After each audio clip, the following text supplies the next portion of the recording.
Tervetuloa taas tänne Leffahullu podcastin pariin. Prime Videoon oli tullut Jason Stathamin uusin elokuva A Working Man, joten tottahan toki se piti katsoa ja myös arvostella. Elokuvan on ohjannut David Ayer ja Sylvester Stallone on käsikirjoittanut sen yhdessä Ayerin kanssa.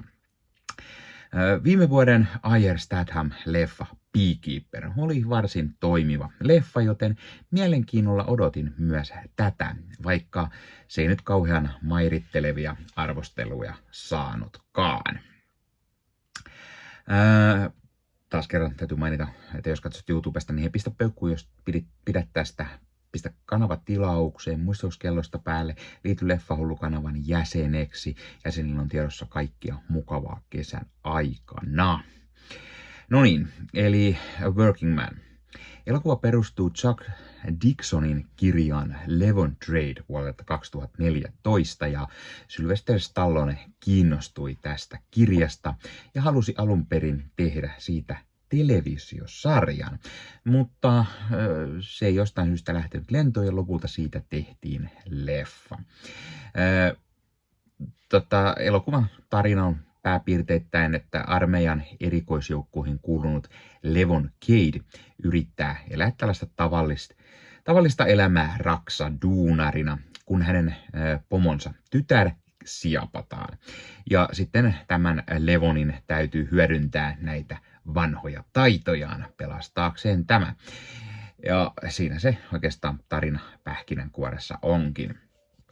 Jason Statham nähdään hänelle hyvin tyypillisessä roolissa, tällaisena miehenä, jolla on aiemmin ollut jonkun sortin sotilas- tai tappajataustaa tai vähintäänkin agentti. Mutta hän haluaa elää rauhallisempaa elämää, hiljaisempaa elämää ja sitten yllätys jostain syystä niille vanhoille kyvyille tulee kuitenkin taas käyttöä ja sitten taas jollekin hänen läheiselleen käy huonosti. Tämä leffa muistuttaa tosi paljon Beekeeperia, jossa Stathamilla oli siinäkin normityö ja sitten hänen armeija tai vakoja taustaansa sitten tarvitaan ja hän joutuu pahaan paikkaan ja sitten hän alkaa rankaisemaan. Tässä leffassa Statham on töissä Raksalla, pomon tytär kidnapataan ja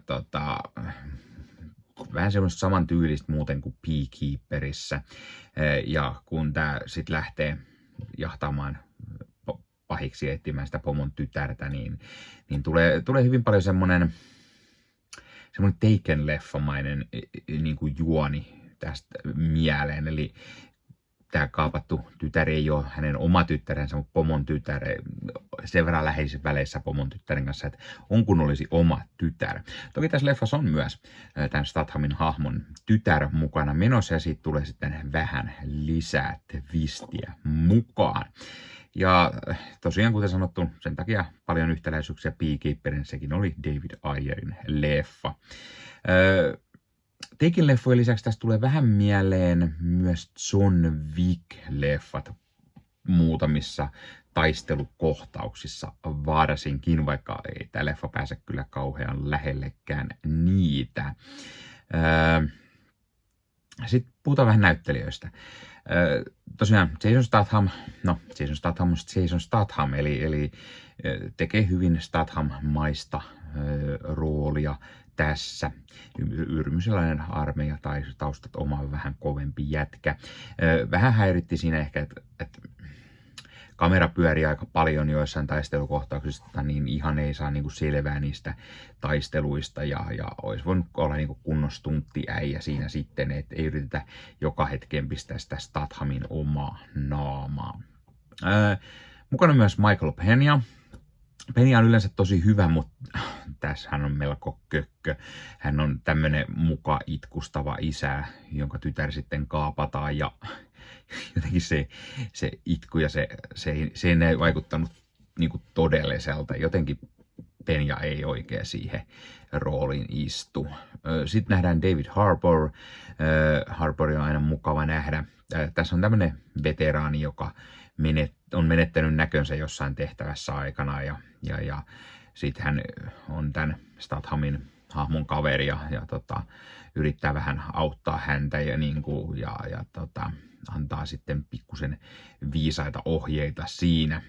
Harbour jää melko pieneen rooliin ja on lopulta melko turha myös tässä, eikä Harbourista oikein mitään hirveästi saada irti. Lähinnä se, että hän on ison statuksen näyttelijä tällä hetkellä ja hyvässä nosteessa, niin on mukava, että hän on mukana ja varmasti moni tykkää aina nähdä häntä.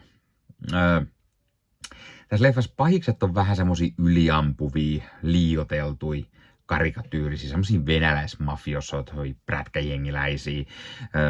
Leffassa nähdään muun muassa pahiksina Jason Fleming, Maximilian Osinski ja Chidi Ayufo.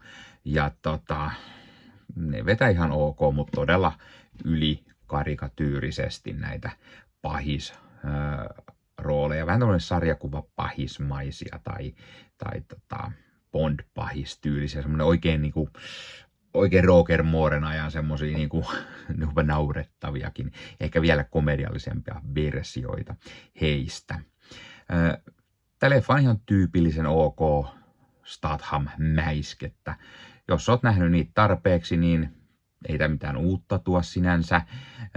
Statham-leffojen jonkinlaisena fanina mä tykkään näitä kuitenkin aina katella, vaikka parhaat on selvästi jo takana päin. Tämä leffa olisi saanut olla parempi leffa.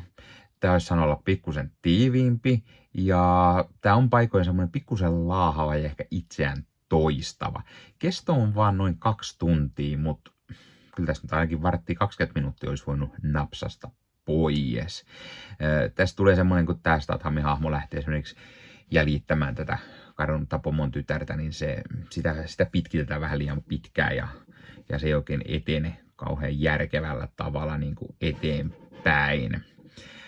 Olisi enemmän kaivannut ehkä sitä action-puolta. Lopussa kyllä tulee oikein kunnolla actionia, mutta niin kuin, kun tietää, että on semmoinen, niin kuin ne olisi sitä halunnut enemmän. Ja kyllä mulla tuli paljon mieleen tästä, että mä niin kuin kaipaisin, että David Ayer tekisi semmoisen Furyn kaltaisia leffoja, eikä tämmöisiä tusina action-pläjäyksiä, jos puuttuu se omaperäisyys ja jännitys.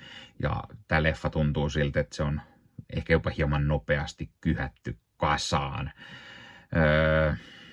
Ja sen lisäksi hittoviä todella mestarillisia leffoja käsikirjoittanut Sylvester Stallone on kyllä tehnyt tosi latteen kässärin tähän. Siis tämän dialogi on kökkö, juoni on ennalta arvattava ja se ei oikein toimi. Ja Statham vaan alkaa olemaan vähän iäkäs tämmöisiä leffoja.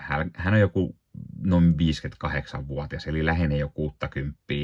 Ja se, että ne kamera heiluu taistelukohtauksissa, ei saa selvää, niin kuin vähän alkaa miettiä, että onko Stathamkin jo liian vanha näihin. Toki jos nyt miettii sitä, että esimerkiksi Tom Cruise tekee hienosti vielä actionia, hän on 5 vuotta vanhempi, Syltty Jarska on 70 hujakoilla, no ainakin liian vanhoja. Tarvittaisiin vähän nuorempaa polvea tässä kohtaa vähän kipeämmin. Arvosanaksi mä antaisin ehkä sen perus 7/10, tai no sanotaan 6,5/10, koska se Beekeeper esimerkiksi oli parempi ja ei tää yllä sille tasolle. Mä annoin sille varmaan joku 7,5 ehkä. Tää on semmoista perus aivot narikkaan action viihdettä. Ja kuten sanottu, leffa tuli Prime Video ja tää on MGM:n tuotantoa. Hei, pistä kommenttiin. Onko sä nähnyt Working Manin? Mitä mieltä olit? Tykkäsitkö et? Miksi et? Mikä on sun mielestä David Ayerin paras leffa?